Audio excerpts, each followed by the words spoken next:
Na prostoru Jugoslavije u Bosni i Hercegovini te na Kosovu, stacionirane su britanske gurke. Oktobra prošle godine na Kim su pojačane snage KFOR-a prvim kraljevskim bataljonom gurki, elitnom jedinicom vojske Velike Britanije. Gurke su tradicionalno najamnička vojska Velike Britanije, još iz doba Istočno-Indijske kompanije i Velike igre.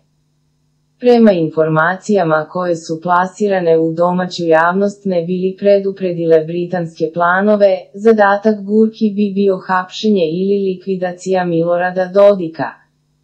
Ako se setimo reči Winstona Churchilla pred Drugi svetski rat, pred nama je velika kriza, treba da se pripremimo da je iskoristimo na najbolji način. Onda ne čudi da Velika Britanija koristi situaciju oko Ukrajine, ne bi li se repozicionirala na Balkanu i ojačala svoj uticaj.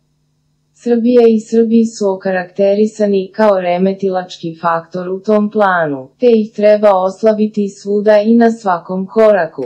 Otuda ne čudi da je Britanija naoružala kosovske snage sa sistemima tipa Javelin i Neleau.